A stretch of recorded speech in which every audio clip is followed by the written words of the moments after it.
Hey, gang, this week's episode is brought to you by Royal Retros, the king of throwbacks. Hey, if you're looking for teams and leagues that don't exist anymore, but you'd like to remember them in high-quality jersey or uniform format, hey, some of those teams were legendary. Some of them were disasters, but they all live at Royal Retros. Check them out. RoyalRetros.com. Use that promo code SEATS for 10% off all of your purchases. Check them out now. And now, check out this episode. Tony Curtis is brave. Of course. But he's never been as brave as this before. Jack Lemmon. Funny? Naturally. But never so fantastically funny as this. Men chasing Natalie Wood? Not surprising, but never so frantically before.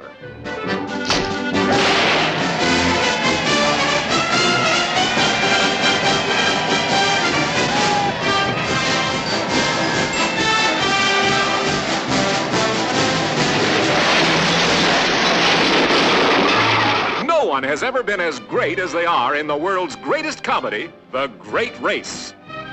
It's the greatest. It's the gayest.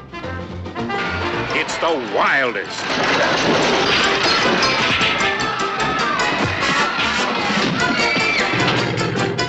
It's the funniest.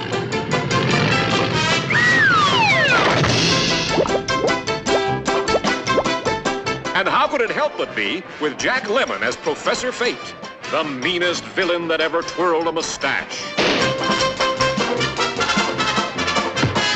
Tony Curtis as the Great Leslie, gallant lover and heroic daredevil.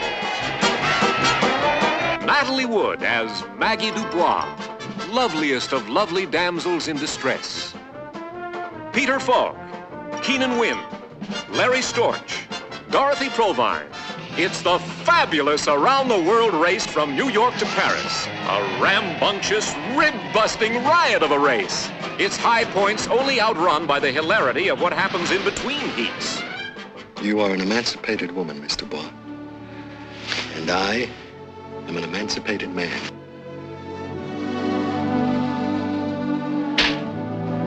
They'll lead you a merry chase on land, under the sea, and in the air. You'll never stop laughing once you've started The Great Race.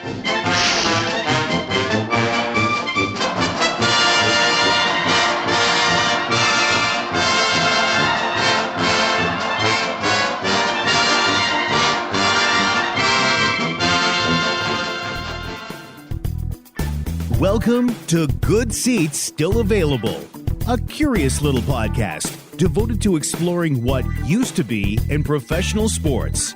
Here's your host, Tim Hanlon. Well, I bet you didn't see this one coming. How are you, everybody? It's your pal, Tim Hanlon. It's Good Seats Still Available, the curious little podcast that's devoted to what used to be in professional sports. I appreciate you finding us. Welcome to the proceedings. How's it going? I'm fine. Thanks for asking. Hey, this week we're getting into an interesting and fascinating discussion about racing back in the early days, auto racing, that is. And the clip kind of sets the tone. Let me sort of walk you through why I used it. The movie, for those of a certain age who might remember, this is slightly past my time, but I was born the year this movie came out. But I have yet to see it, but I hear it's a classic. It's called The Great Race, and it came out in 1965. And it starred Jack Lemmon and Tony Curtis and Natalie Wood, Peter Falk, Keenan Wynn, a Blake Edwards production. A comic endeavor that celebrated and was inspired by an amazing race in 1908, an auto race from New York to Paris. It was called the New York to Paris race, and it was an automobile competition. It consisted of various drivers attempting to travel from New York to Paris. And yes, there's a little bit of water in between, but that's part of the hijinks. And that was the inspiration for the film.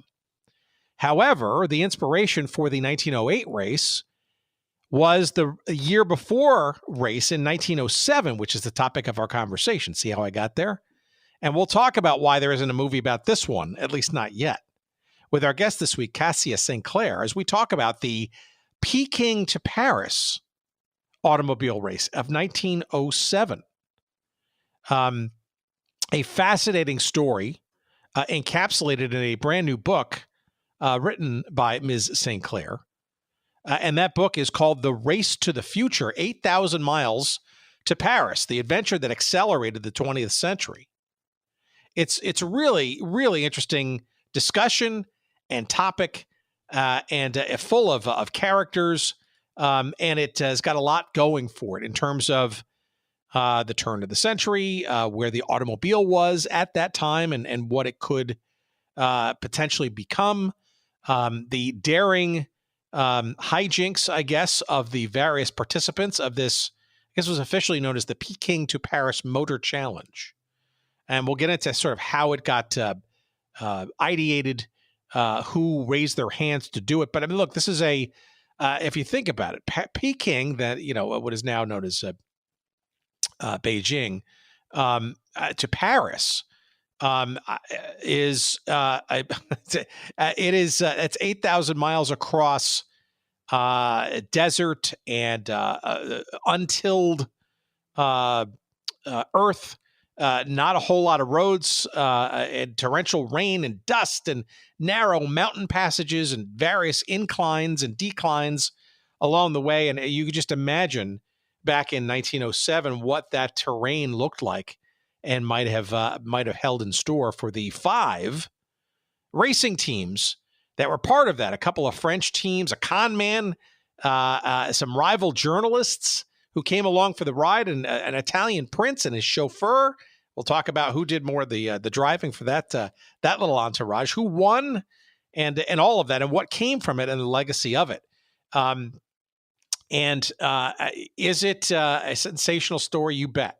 Was it high risk? You bet. Was it full of differing personalities? You sure. And all of it was recounted in newspapers around the world. It was a fascination of people around the world. And it is worthy of a movie in and of itself. And we'll talk about as to the thoughts about making this into a motion picture, how it was been thought about before, why the race that followed it and was inspired by it was the one that actually got at least the Hollywood treatment back in 1965. And frankly, a little bit of a story as to why this book in the first place, and the various narratives and evolutions from it. That's part of our conversation with the delightful Kassia St. Clair coming up in just a moment. But if you hopefully are already intrigued, by all means, run, don't walk, to get a copy of this book. It's really, really well done. And it's quite vivid in its presentation. And again, it's called The Race to the Future, and you can find it wherever good books are found. You can go to your local bookseller and buy it from them. Go to our website, though, of course. If you'd like to give us a couple of shekels of referral love, by all means, go to goodseatsstillavailable.com, our website. Search up this episode with Kassia St. Clair, which is episode number, what is it? It is now number, I almost forget how many episodes we've done now, 349. This is episode 349, my goodness. And you'll find a couple of convenient links to this book, The Race to the Future, as well as some of Kassia's other books as well. And she and I will both thank you for doing so. All right, so let's not waste any more time. Let's get right into our delightful and intriguing and full of knowledge-based conversation, if that makes any sense. I think it does. I'm just overly enthusiastic. I can't wait to present this conversation to you. Here it is. We had it just a couple of days ago. Please, as always, enjoy.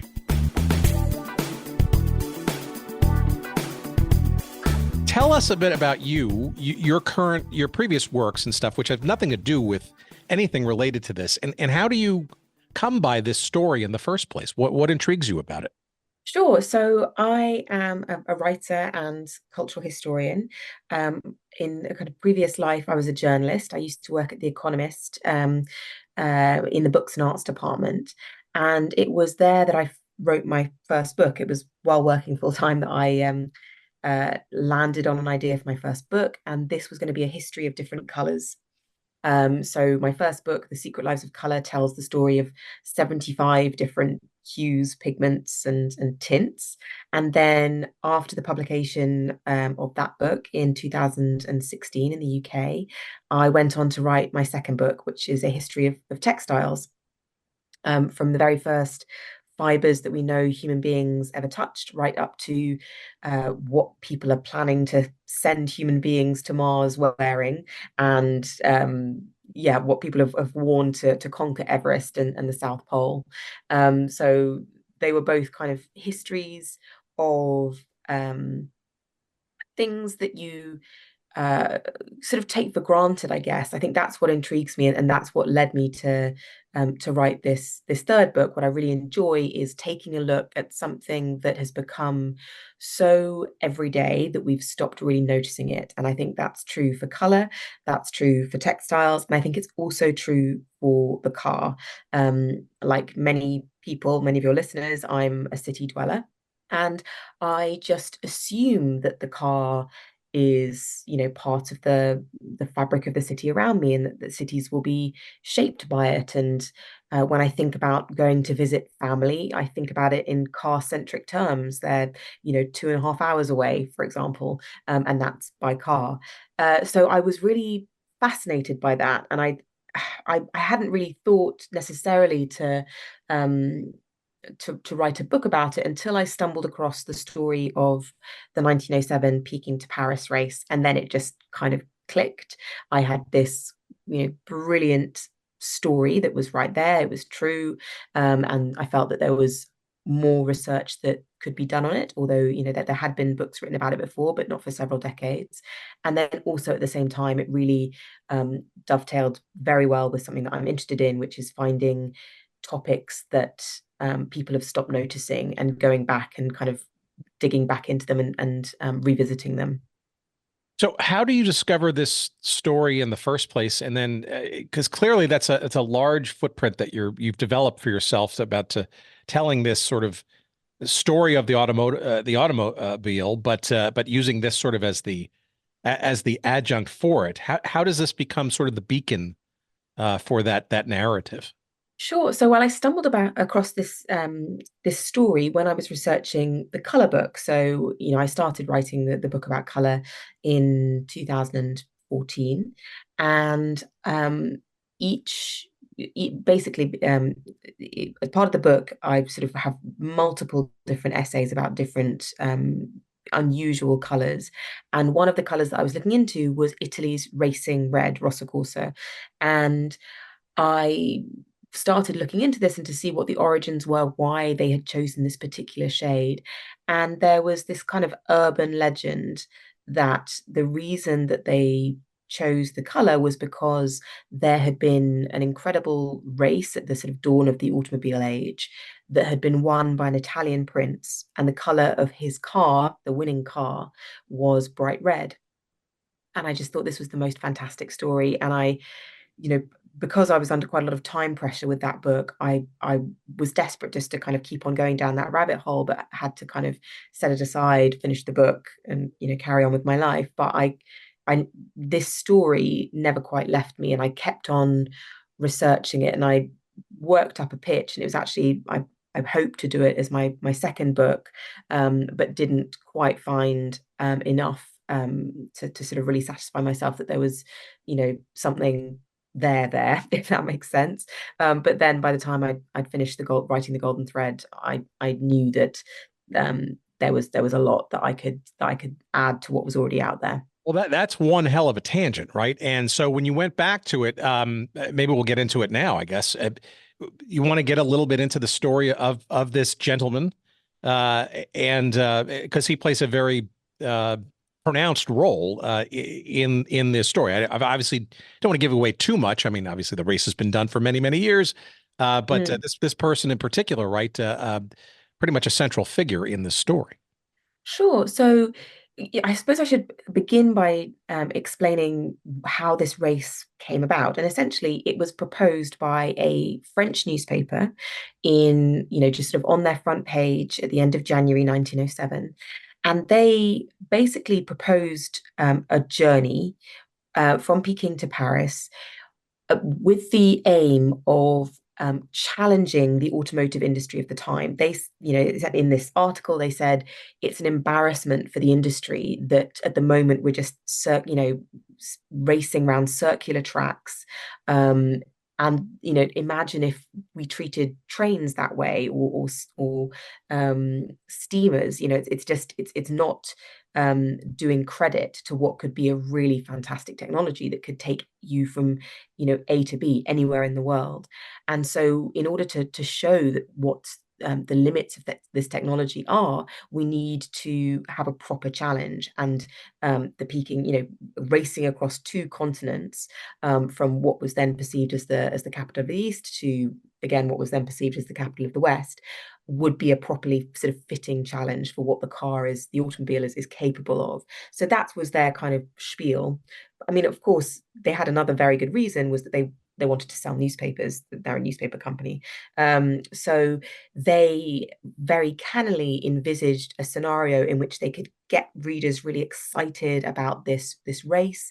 They would embed journalists with the people who showed up and started racing, and they could get the journalists to send back news reports day after day, and so their readers would just buy newspapers day after day, and the race would go on for several months, and that would massively boost newspaper sales. So it was this incredibly it had this sort of two-pronged sort of noble aim, and then also a kind of more commercial aim as well. And actually only 5 cars ended up signing up and going to the start line. It was quite a big thing to get a car all the way to Peking, and money played a huge role, because it was incredibly expensive to enter the race. Owning a car was very expensive at the time. Cars were really luxury goods, and so just even owning a car was a sign of great wealth. And getting it to Peking in that shorter time, because the race was proposed at the end of January, and the start date was the 10th of June. So actually, it's not that long if you're having to ship your car from Europe or from America. Although in fact there were no American entrants in the end. So yeah, a lot to unpack there. So let's back up to the newspaper. So Le Matin is the newspaper back in the day. This is 1907 or so, early part of 07. Why is this even an editorial theme, let alone a promotion? I mean, I get the promotional thing. It makes a ton of sense when you're trying to sell newspapers and stuff. But any understanding as to why sort of this challenge is sort of thrown out there in the first place? I mean, is there an industrialist in the ownership group? Is there somebody who's got a financial interest in the budding automobile space? I'm just curious as to maybe why and how, and where this sort of comes from. Yeah, sure. So there are a few things going on. Firstly, we're kind of at a time when explorers are kind of like rock stars, and ordinary people are really interested in exploration. You've had kind of the attempts to kind of conquer the Northwest Passage. You've got people like Roald Amundsen, and people are really interested in it. And so that is something that newspaper readers are fascinated by, this idea of exploration, and a journey of this kind would be akin to exploration. And when it's presented, it's very much presented in that vein. So you've got that going on. You've also got the fact that the car industry really followed on from a boom in cycling, and a lot of the things that you see in the early automotive world had already been done by cyclists and people involved in the cycling industry, and this was no different. So newspapers had been very keen to sponsor cycle races, and had really promoted cycling as an endeavor, and races in particular. So newspapers sponsoring races was not new. What was new about it was the car. But a lot of the very same brands who were involved in automobiles had also been involved, had kind of cut their teeth, as it were, with bicycles. So a lot of the tire manufacturers like Pirelli and Michelin had kind of transferred from one to the other. And so you had a lot of the same people kicking around, and they were like, well, it worked with bicycles. I'm sure it'll work with cars. And of course it did. The third, thing that was less well, known at the time and was never made explicit was that one car manufacturer in particular, a man called the Marquis de Dion, who was very, very prominent in the automotive world. He had a car marque called de Dion Bouton, and he had very good contacts with Le Matin, and was kind of, it's suspected that he was kind of part of the impetus for this race in the first place. And definitely, he was one of the first people to reply to this challenge, and he put forward two of his own vehicles. He didn't agree to race himself, but he did put forward two vehicles, almost ensuring that it would gain even more attention. There is even some precedent, though, in in France previously. I think maybe a decade or two before, right? There was this sort of, I don't know, Paris to Rouen race in the late 1890s. I think another newspaper kind of many automotive historians sort of point to that race. I guess it was still kind of carriage-esque, or maybe pre, if you will, what we think of today as automobile, but it was kind of like the first, I guess, competitive race that was sort of thrown out there. Maybe this is a French thing. That's what I'm getting at. Yeah, so France had really good roads. They had invested heavily in their roads. Their roads were exceptional. For any country, but in Western Europe, they were known for having brilliant roads, and so they were a great place in which to race vehicles on wheels. And you do have this kind of very early period, edging into 1903, 1905. You have these intercity races, but they had kind of been called off in disgrace because they were exceptionally dangerous. They were held on public roads in France or in Western Europe, and there have been terrible accidents, and car manufacturers who were trying to kind of get publicity for their car brands had died in various races. And eventually, one race in particular became so infamous, the Paris-Madrid, that it was called off halfway through because there had been, I think about half a dozen fatalities just on the first day. And so the whole thing was called off. The right to use the roads was revoked by the governments of France and Spain. And the vehicles were sort of dragged back to Paris in disgrace. They weren't even, you weren't even permitted to turn the engines on. They had to be attached to horses and dragged to the nearest train station and then taken by train back to Paris. So that really ended this kind of early era of car racing that was kind of largely between French cities, and really turned a lot of people against it and turned a lot of people against the car. And the Peking-to-Paris, comes in 1907. It's sort of a few years after this, this really sort of bad period of bad publicity that came with races. And of course, a lot of it will be out of sight of the French public. And this is, a French newspaper proposing the race. A lot of the France at the time was considered the heart of the automotive world. It was the place where you have the best roads, but also you have the lion's share of the car manufacturers, and they are still considered sort of the world's leaders, although they're rapidly losing that prestige. And by the following year, it will be very clear that the center of the automotive world has shifted across the Atlantic to America. But at that time, they're sort of still trying to recapture that magic and restate their role as being the preeminent country in automobile manufacture.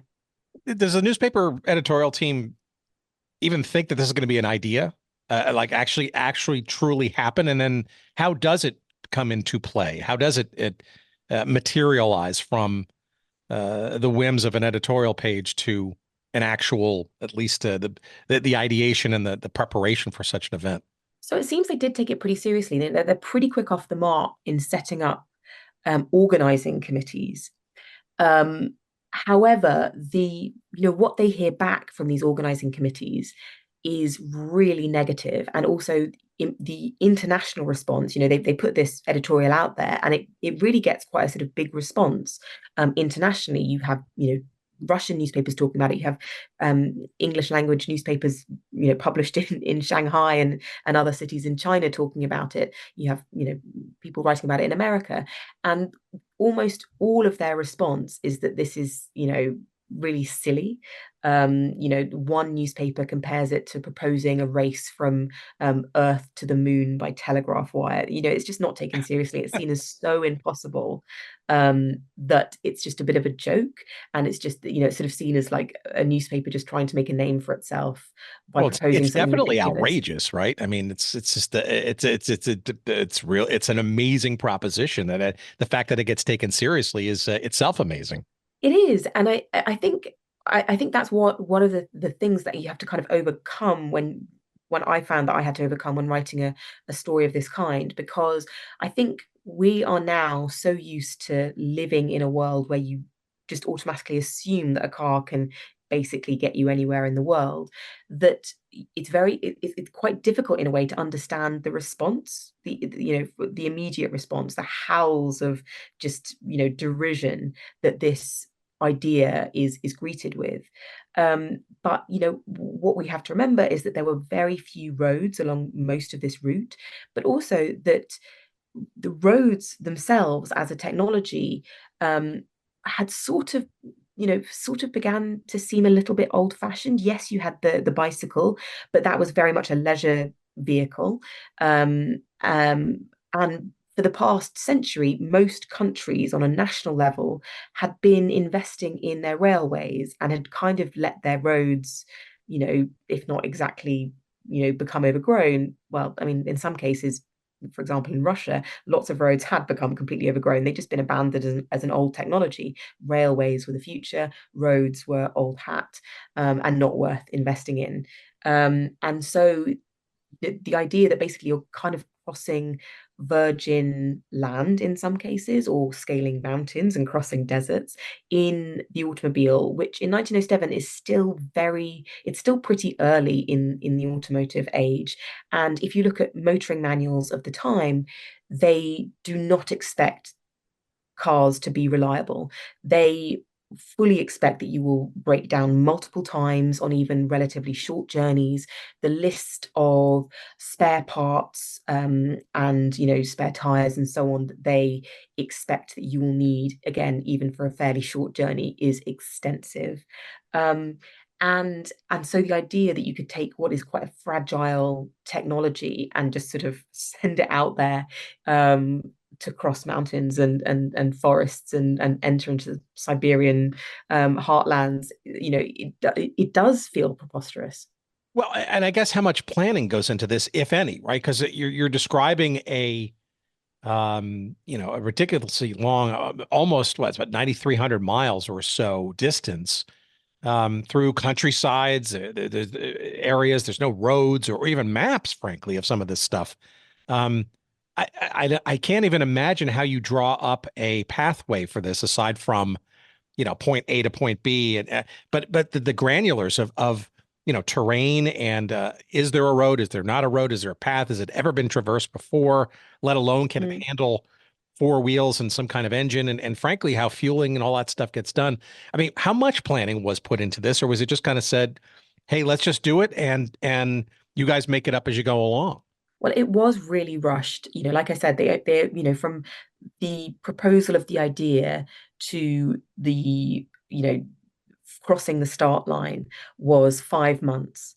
It takes about roughly a month to simply ship the vehicles, and so most competitors arrive in Peking now, which we would now think of as Beijing, in kind of mid-May, and from mid-May to the 10th of June, they are scrambling.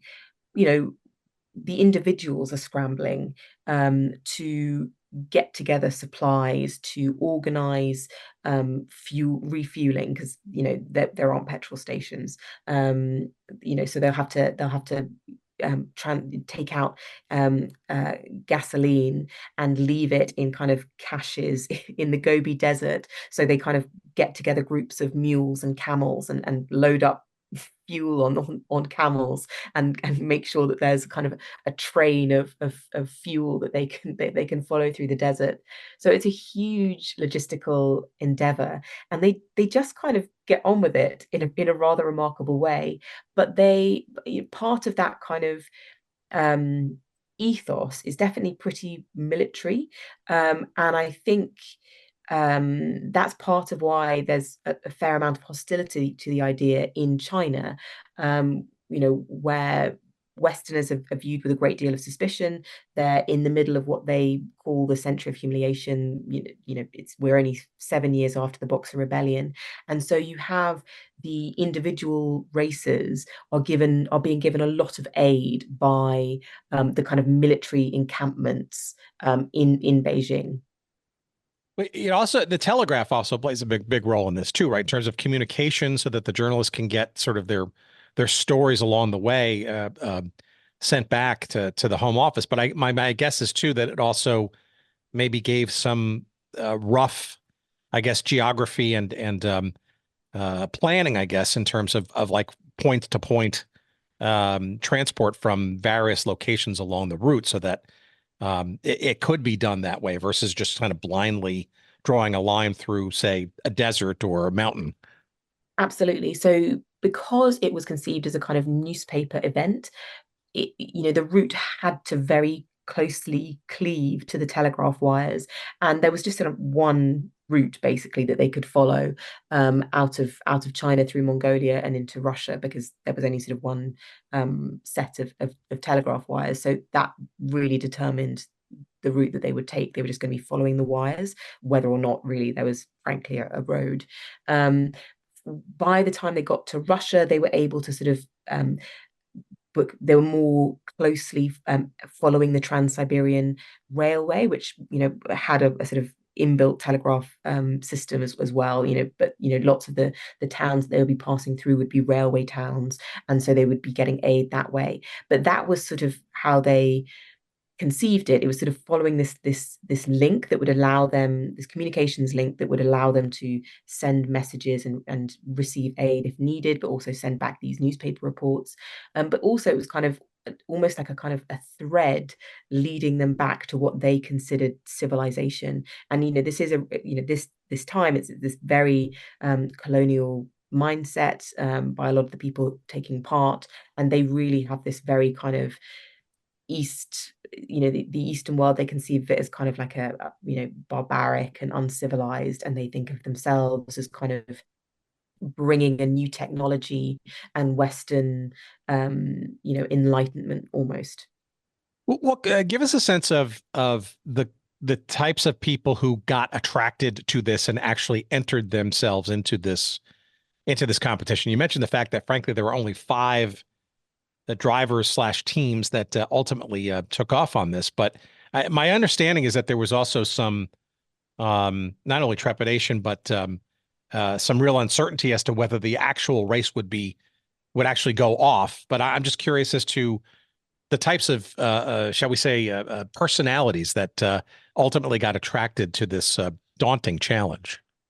So this was part of why I just, the moment I heard about the story and as I researched it more, I just couldn't let it go. I couldn't not write this. I just had to write this book because the cast of characters is extraordinary. So, at one extreme, you have an Italian prince who is from one of the best known families in certainly in Italy, but in Western Europe, the Borghese family. If you've ever been to Rome, you might have visited the Borghese Gardens. That was the gardens belonging to his family home as a child. And so he's incredibly wealthy. He very patriotically decides that he wants to enter the race in an Italian car called the Itala with Pirelli wheels, so that it's very all Italian. He is traveling with his kind of family retainer, who's a mechanic come chauffeur. And then also there's an Italian journalist riding along with them called Luigi Barzini, who's writing for the Corriere della Sera, which is an Italian newspaper, and also the Daily Telegraph, which is a British one. You also, and kind of at the very other end of the scale, you have a man who um, is really unknown in the automotive world. He kind of pops out of nowhere and will actually disappear reasonably shortly after the end of this race. And he, from very early on, he's recognized he's basically a bit of a chancer, if not a complete fraud. There's no real indications that he had much experience with motor cars at all before starting the journey, and he basically conned his way into being given an automobile. He certainly couldn't afford one of his of his own. He came from a really poor French family, but he managed to persuade a Dutch car manufacturer to lend him an automobile, and he sort of persuaded them, using false pretenses. This car company were in, slightly dicey financial water, and he told them that there was a huge financial prize to the winner of the race, and so they took a bit of a gamble. This in fact wasn't true. He, once he was given the car, he then promptly went to go and get some spare parts at a local garage, and told them that he was buying all this kind of equipment on the car manufacturer's account. He hadn't been given that permission, so he basically got given a whole load of like wheels and oil and spare parts and tools, and didn't pay for them. He couldn't even afford his ticket to China, so he has to sell all these spare parts even to get him himself and his car to China. And he, of course, because he's just this kind of man, he pays for himself using a first class ticket, and he actually doesn't have enough money left over to afford to take the car. But he manages to sort of blag his way into getting the car put on the ship, and then manages to find someone who'll foot the bill at the other end. And then in between, you have a kind of more professional group of people who are involved with the automobile industry, either as car dealers or mechanics, but they are kind of much more professional. And all of them, by the way, French. Interestingly, those three in the middle, so to speak. Yes, they are French. So it is a sort of majority French endeavor. At the very beginning, when the Le Matin first published the invitation, as it were, you do get a kind of much more international flow of interest. You get another minor noble, this time I think he's German, who signed up, but actually in the end didn't show up at the start line. You get, I think, at least one British entrant who's really interested, and you get kind of various other people from various different countries. But in the end, it turns out to be a really French affair. You have one Italian car, you have one Dutch car driven by a Frenchman, and all the other the other three cars are French cars driven by Frenchmen. Yeah, I mean the juxtaposition of the egos and the personalities there, right? I just it's just absolutely fascinating. And the irony is here you have this noble Italian prince, essentially, as a royalty, right? He winds up finishing first, and the debonair and the arrogance and the confidence to take a side trip while he's in Russia, to take a dinner with the and just to know that he's going to win. And then you've got this conniving, ultimately I think arrested or certainly challenged at the end of the race for all of his cunning and wit and lack of money. Excuse me, winds up being second. It's just you could not have scripted sort of the drama of the two different types of personalities involved. And then the French sort of story, I guess, sort of is the I don't know, is the icing in between those two layers.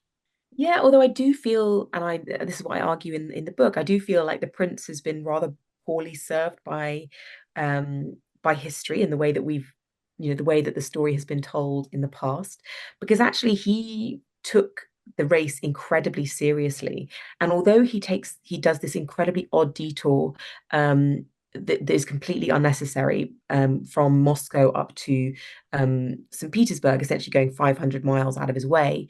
It's not because he, it doesn't take the race seriously or because he's arrogant. It's because basically he's forced to. He had relied on the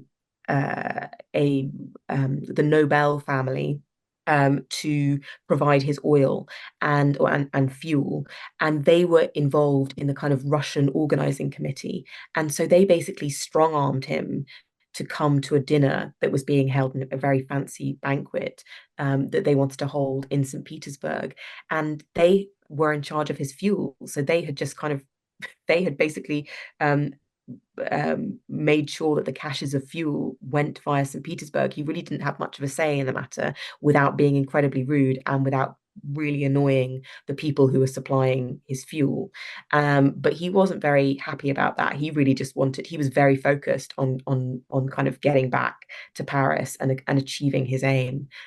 So yeah, I do feel that he's been kind of maligned, and this great sort of stereotype of him kind of gallivanting off and being super arrogant. I'm pretty sure he was very high-handed, and but it wasn't lack of seriousness that took him all the way up to St. Petersburg. Well, there was some speculation, though, right? And you get into this a bit. But did Borghese even do much of the driving? I mean, he had a chauffeur with him, right, or at least somebody to accompany him with, besides the journalist. Did he do much of the driving, or was it kind of a, I don't know, family affair, so to speak? So this is something that I find absolutely fascinating, and that no one picks up at the time, that it is really obvious, and nothing is done to hide it, that he is not doing all the driving. He is, at the very least splitting, but I wouldn't say it's even a particularly even split. He's splitting the driving with the chauffeur, which is a massive advantage in terms of, just being able to race longer each day because you're not going to get so tired. But no one picks up on it at the time, and because in car culture at the time, it was so usual to have a chauffeur that no one really questioned it, and it's not mentioned at the time. There's lots of other ways in which they complain about the prince having unfair advantages, and they sort of cast aspersions, and they wonder whether he, cheated this way or that way, and no one points out the fact that he had a co-driver, which was a massive advantage, and that's one of the fascinating things, is just how much car culture has changed from then to now.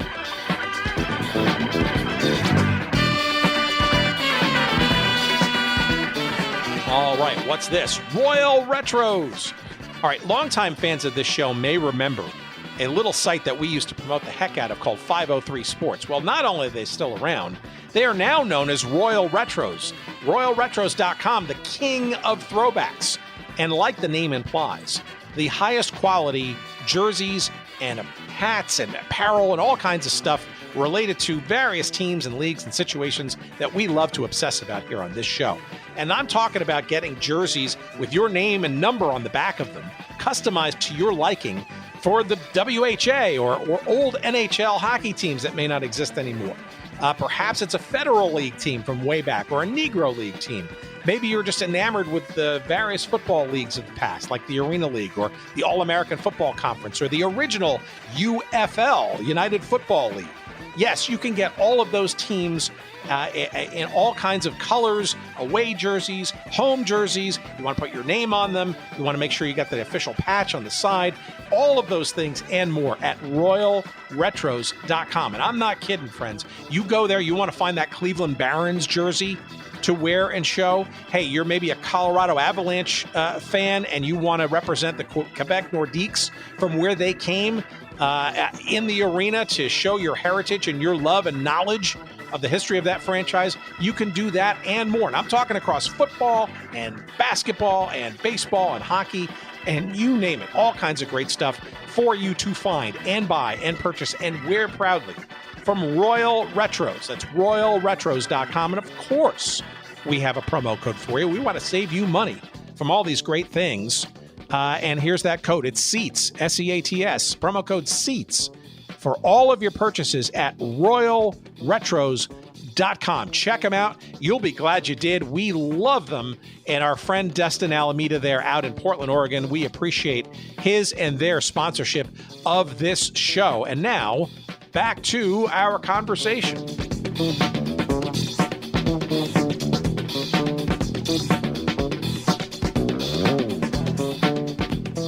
So how much of this was a real race, so to speak? Because, I mean, I of the five that went off, four ultimately finished. And I do want to talk about the Cantel journey that didn't finish. But what were the rules? Were there any rules? Like, was there a first place prize? Was it arguably going to be timed? Was it just more of an endurance thing? And everybody would be celebrated if they were able to achieve this Herculean effort? It feels to me like there wasn't a whole lot of rules or regulations or even guidance as to sort of how to get from point A to point B.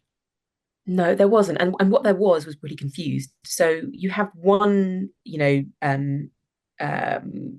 article in Le Matin after they proposed the race that basically said, we've discussed what we're going to do, and basically we've agreed there are no rules. All you have to do is leave Peking on a certain date and aim for Paris and arrive in Paris. That's it. That's all you have to do.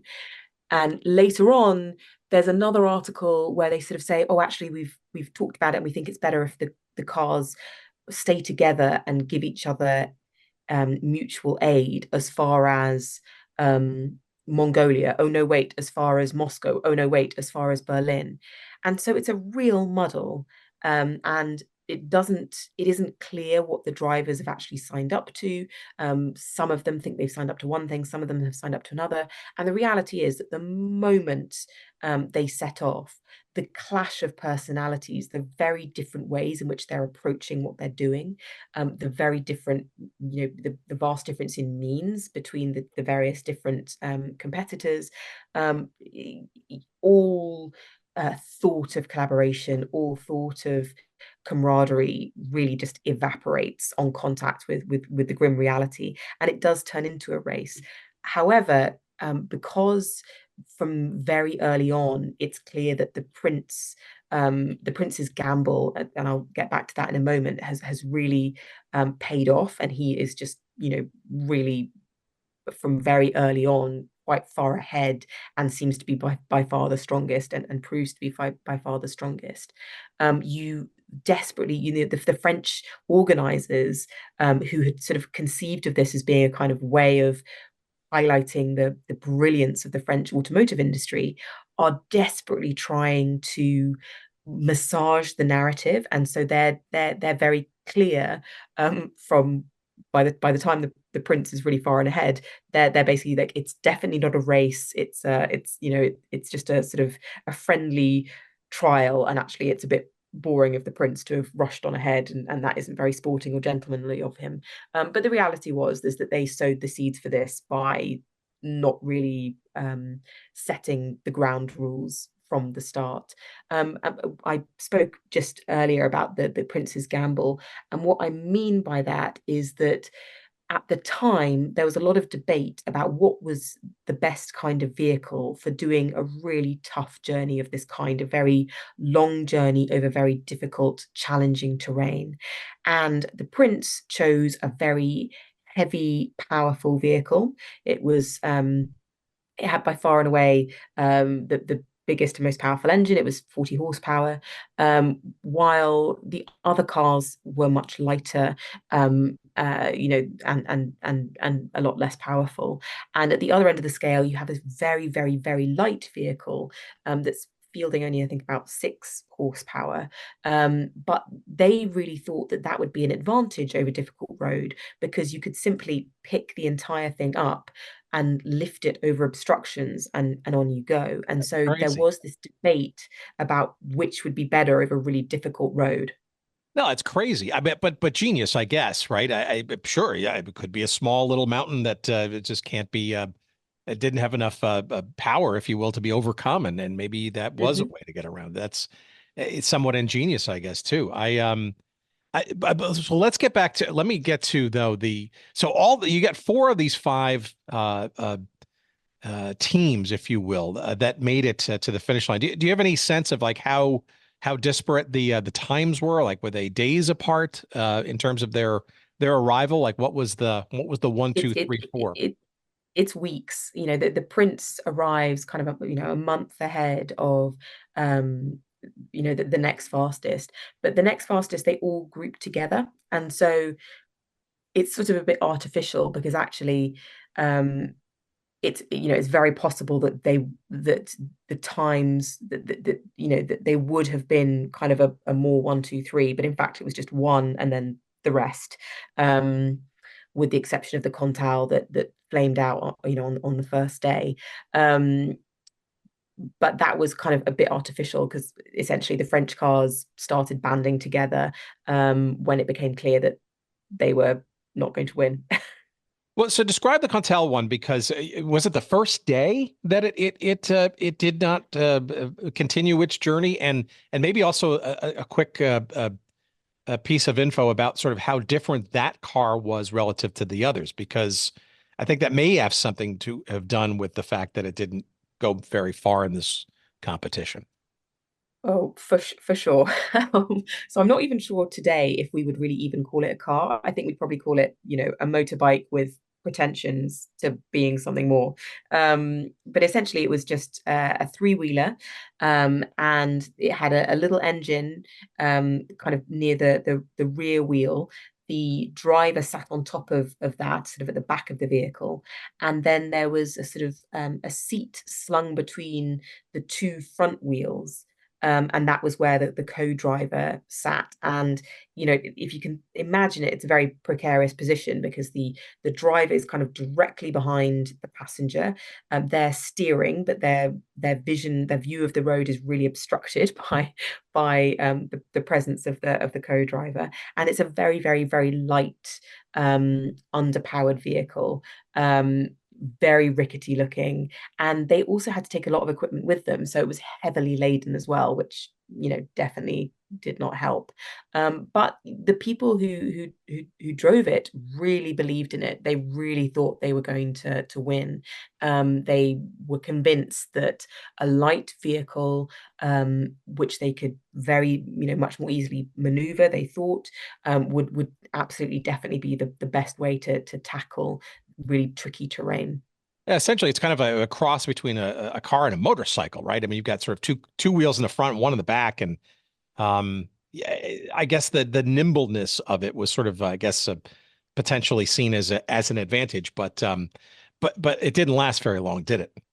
No, it proved not to be very early on. A big part of the problem is that the roads, such as they were worn down by carts. So if you think about a cart, you have kind of an animal or a pair of animals at the front, and then you have kind of a pair of wheels, or maybe two pairs of wheels at the back. And what you have in between those two pairs of wheels is a kind of a hillock, essentially. If you're looking at a kind of a cart track now, that's what you'd see. You see two deeper ruts and then a kind of bulge in the middle. Now, if you're driving a three-wheeled vehicle and all the power is at the back over a single rear wheel, I mean, you can probably immediately see the problem. The power of the back rear wheel is essentially just driving the two front wheels into every dip in the road, and they had such problems really traveling anywhere. So within a couple of kilometers of they haven't even got out of sight of Beijing's walls. It's a big walled city at the time. They're not even out of sight of the walls, and they're forced to give up. But they don't accept defeat. They really believe that once they're beyond the kind of the big mountain passes that are just north of Peking at the time, that they will be absolutely fine and that they'll do brilliantly in Siberia. So they take the train to the station that's kind of just a little bit further on than these mountain passes, which is technically disqualifies them, but they're determined to carry on anyway. And then they set off again. It becomes very clear to everyone except for the driver that they're simply it's just not going to work, and that it's just radically ill-suited to the challenge. But the driver really wants to persist. He really believes in it, and he carries on until they get to the Gobi Desert. And as a result of of problems and sort of running out of fuel and breaking down. You know, he and his passenger very nearly die because they, run out of fuel and can no longer travel further in the Gobi Desert. And I guess I'd use it as a segue to sort of maybe just give us a general sense of sort of how all this winds playing out. I mean, we're talking about multi-months, 3, 4 months or so of travel, and you're mentioning some of the danger already. But I also have to think too that none of this was guaranteed. The arrival, there's safety along the way, people, along the way that would, not get in their way or potentially other untoward events that could happen along the way. There was no guarantee that people would be helpful during the journey and that kind of stuff. I guess I'm curious as to, I guess we know sort of Borghesi's confidence and stuff, but I can't imagine that any of these 5 teams, 4 as they sort of went on, kind of really saw any guarantee that this was going to sort of wind up being successful, let alone having their lives and their stories intact by the time they got there. So the Prince, I think, was one of those. I'm not too sure if you know anyone like this. I know at least one person who's like this, but someone who's just a real, like a consummate sports person, and they are so able to focus on their goals that they really are just able to kind of break it down one day at a time, one challenge at a time, 1 mile at a time. And Borghese seems to have been really cut in that mold, and so he just focused. I mean, I think probably he must have driven his chauffeur and Barzini, the journalist who's traveling with him. He must have driven them a little bit mad because he was sort of so focused to the A point of little bit mania. mad, sure. Yeah, just completely focused on, getting to the next thing, just the next thing. They didn't really sort of think about Paris until they were, I mean, I'm sure they did secretly, but they didn't, focus on Paris. They were focusing on the next day, the next village, the next, hilltop, whatever it was. And so that was his approach. For the others, it was really sort of piecemeal. They didn't have great maps of the area. And also, if you think about, a country like Mongolia at the time, which had very few roads and also has a lot of kind of rivers that were constantly shifting, it's very difficult to map anyway, because even if there are kind of established tracks, there aren't, the rivers are shifting with time. There aren't established bridges. There might be fording places that are kind of known, but as the rivers shift, you have to shift with them. So the maps are really very inaccurate. And it's really chaotic, and because there hasn't been much time involved with the planning, there's a bit of a disagreement, particularly when they enter Russia, about how they're going to cross big mountains, well, relatively large mountains like the Urals. There are various different ways in which you could kind of go across. Do you want to take a more northerly route or a more southerly route? One route had been discussed in Paris, but when they get to Russia, the local organizing committee are like, do not take the southerly route. That's madness. Take the northerly route. The road is far better. Borghese listens to the local organizing committee. He follows their advice. He takes the more northerly route. But the French are determined to do what they see as the right route, the original route, and which is the more southerly one, which is far worse, and it takes them just a lot longer.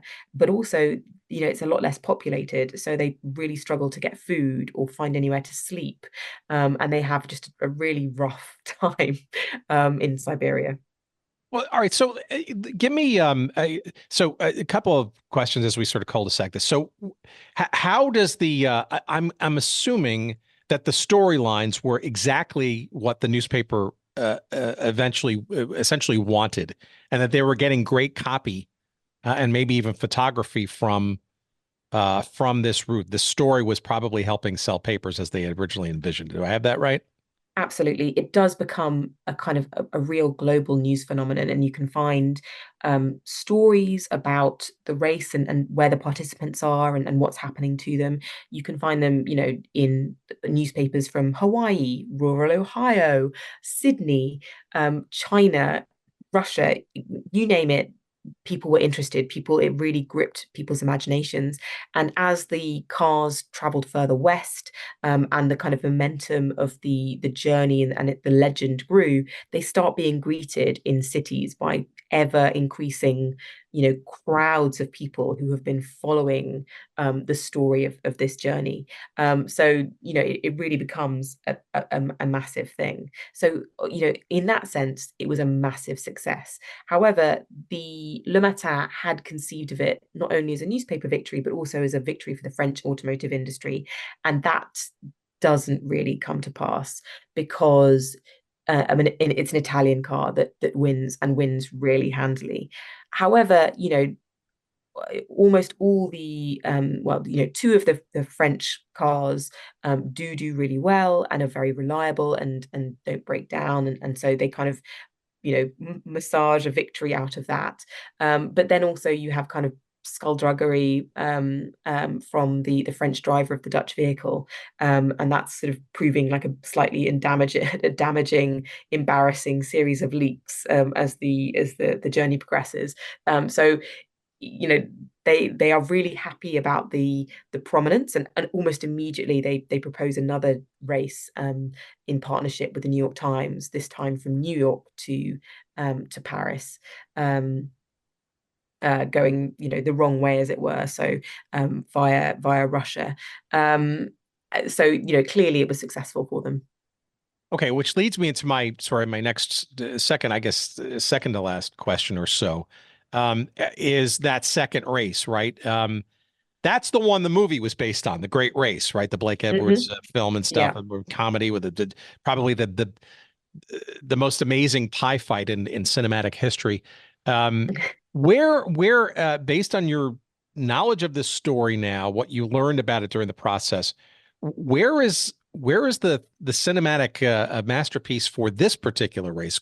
Arguably more foundational and maybe more influential maybe than that second one. Have there been any attempts to tell this story? Because it sounds like the way you've set it up and described it, there are plenty of great narratives and maybe licenses that could be taken with some of these personalities involved. I mean, I won't lie. I think it would make the most fantastic film or a series, like a mini series, because it is so cinematic. And it's not just the race itself, although that is incredible. There are near-death experiences, there are encounters with wolves and bandits in forests. That it's really got everything. It's got a prince, it's got a con man. It's fantastic, but also it's a fascinating period in history, and that itself is very cinematic. In China, you've got an empire, an imperial power on the brink of collapse. In Russia, they're basically mid-revolution, although we think of the 1905 revolution as just kind of ending at the end of 1905 and then everything going quiet until 1917 or so. In fact, Russia is in absolute chaos.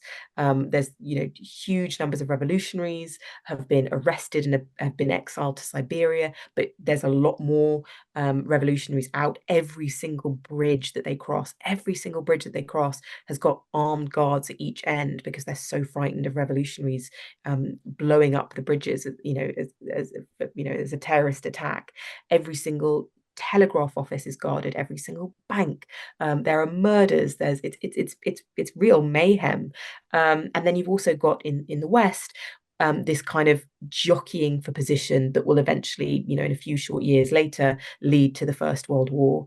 So and you've got the kind of national rivalries playing out. That dynamic is kind of playing out within the context of the race as well. So I was drawn to it as an incredible story, and I think the same.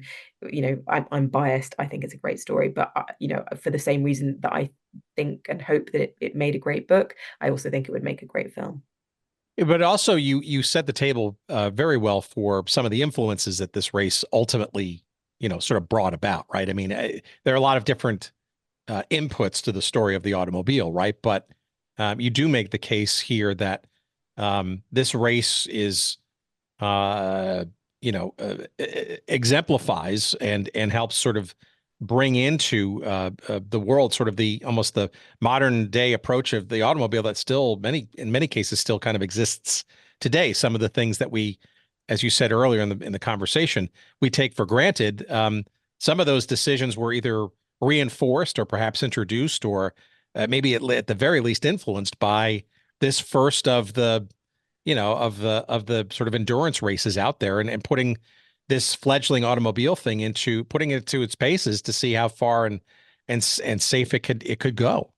I think it really did help change a lot of people's minds. So many people heard about it through the newspapers, and so many people saw the cars for themselves because people flocked to come and see them in big city centers like, Moscow and St. Petersburg and Berlin and indeed Paris as well. So, lots of people see the cars for themselves. Lots of people are following the race and are seeing its triumph. And you get this massive shift in opinion at the beginning of when the Le Matin first proposes the idea. People think it's ridiculous. It can't be done. It's impossible. It's stupid to even try. By the end, they've proved it's possible. And so that in itself is a hugely, it's hugely powerful in helping in persuading people. I'm not saying that, without this race, the car wouldn't have taken over. I'm sure it would have done, but it really did. It was one of those events that kind of made people who were maybe more skeptical, and there were a lot of car skeptical people at the time. The Economist proudly in 1907 basically said this car thing is way overblown, and they kind of celebrated the triumph of the horse, the continued triumph of the horse. So there were a lot of car skeptical people, and there were, long after 1907, but this race really helped persuade a lot of skeptics, or at least shift the conversation, shift the idea of what was possible in a car. Yeah, and frankly, also a bunch of other races as well. We mentioned the 1908 one, but other. Would you call these other sort of transcontinental approaches? Would you call them reenactments of the original thing, or homages to them? I even know if I have this correctly, I think even the French film director Dino De Laurentiis back in, I guess it was 1960 or so, actually even ideated recreating this and creating a film based on it as well. I guess it didn't sort of pan out, but it seems like there's a fascination with potentially putting something along these lines back together again. And this is the originator of such. Still has its legacy, so to speak. Yeah, I think it's the first successful one that really grabs people's attention, that's not kind of fairly modest, and that doesn't result in it sort of isn't better known for the deaths and mayhem. Actually it's known as being a success. And I find it fascinating that it's been largely forgotten, although there are people who, as you point out, have become really kind of obsessed with it, and it does have this kind of afterlife. Most people don't know about it, and I find that so interesting, given that it was one of the things that helped put the car in, that kind of secured its success, secured its kind of hegemony as a mode of transportation, and really helped persuade people. And so the fact that it hasn't been celebrated, and it isn't part of our kind of wider cultural consciousness, and this era of the car isn't celebrated. This race, obviously I picked it because I think it's the most exciting from this era, but there's loads of, this time in the car's history is fascinating when you think about actually what came out of it. The car has been so transformational globally, and yet this period where people are working out what a car is and what fuel it should run on, and what it means, and whether pedestrians have right of way on roads, or whether the roads are for cars, all this stuff that has a huge impact on our daily lives is being worked out at this time. And so it's just a really interesting period, and it's something we're still grappling with today, or in some cases we're re-grappling with it and trying to undo some of the assumptions that were made at this time. All right, last question, and then I'll let you promote.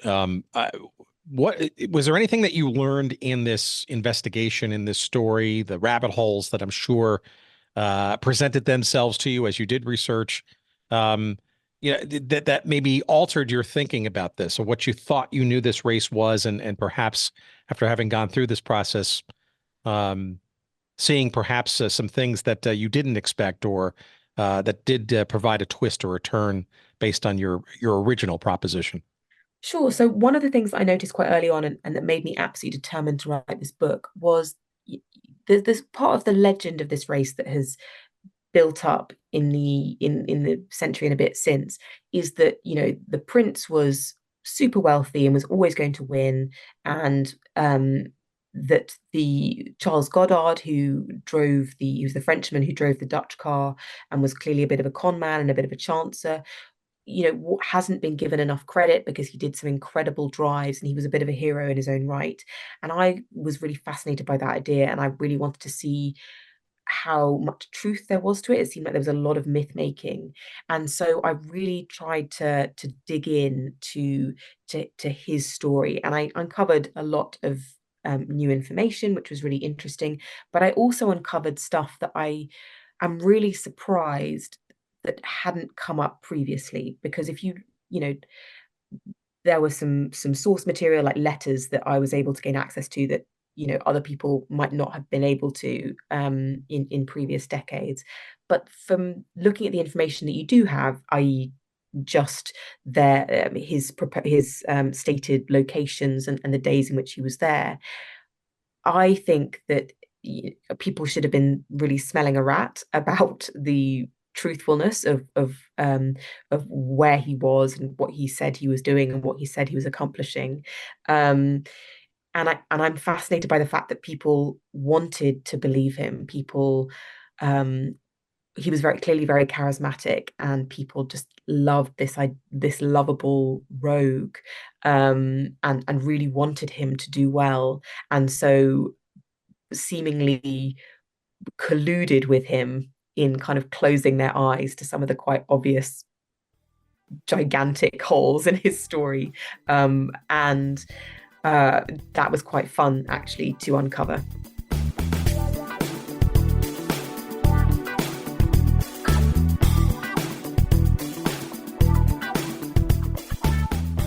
All right. I told you it would be interesting, and boy, was it. A delightful person that is Kassia St. Clair. I appreciate her taking time to talk with us about this story and this book, which again is called The Race to the Future, 8,000 Miles to Paris, the adventure that accelerated the 20th century. My goodness, it is available now wherever good books are found. And of course, if you'd like to give us a couple of shekels of referral love as you want to delve deeper into the Peking-to-Paris Motor Challenge story, as we just discussed, by all means, go to our website at goodseatsstillavailable.com. Make sure you got all your S's correctly. And you will find a convenient link if you search up this episode numbered 349 with Kassia St. Clair. You will find a couple of convenient links to the book. And that will be delivered to you in various forms from our partners at Amazon. You can get the hardcover edition. You can get the Kindle version. It is available also as an audio CD and as an audiobook. 4 different ways, count them, to ingest this story for yourself. And by all means, buy early and often, as they say. You can follow more or find out more about Kassia's doings on various socials, such as on Instagram. She's at Kassia, Kassia Writes, Kassia Writes, Writes. On the Twitter X thing, get your social media labels correct there, Tim. She is at Kassia St. Clair, KASSIASTCLAIR, at Kassia St. Clair. And also, you can find her on the web at KassiaSt.Clair.com. That's where you'll find out all of her various writings and doings. She has a podcast, I think, out now as well. Lots of interesting stuff there, and great books from her earlier endeavors as well, and perhaps maybe some hints about what she's going to be writing about next. While you're online, why don't you stop by our website again at goodseatsstillavailable.com and check out our merch section. Yes, you can get your favorite team's logo on shirts and mugs and stickers and all kinds of other things there through our friends at TeePublic, including, by the way, merch of ours with our logo on it. How about that? Boy, it'd be amazing to impress your friends with a Good Seats Still Available logo mug. How about that? That's there for you, too. You'll find some of our other partners there, too, featured. And we appreciate that, of course. And what else? How about on social media, finding us and following us there, too? You can find us on Twitter X at Good Seats Still. You'll find us on Instagram at Good Seats Still Available. You'll find us on Threads at Good Seats Still Available. And you'll find us on Facebook at Good Seats Still Available. Of course, make sure that you not only follow and subscribe to us wherever you get podcasts. You can also listen to us on YouTube. We post our episodes there too. But make sure you rate and review us, preferably nicely. Thank you, because that helps other people like you find and get recommended to this here little show. We appreciate that too. You could also send us some email. We're at hello@goodseatsstillavailable.com. Please do that as well if you'd like. Keep it clean, will you? And let's see. Our thanks, of course, as always, to the great Jerry Payne down in suburban Atlanta. Thank you, kind sir, for your knob twiddling, as always, this week. And thank you, dear gracious listener, for indulging us once again with another fun-filled episode, and plenty more to come as the summer rolls on. So please, indeed, keep checking your feeds, and we appreciate your listening, as always. And until next week, please take care of yourselves, and thank you again.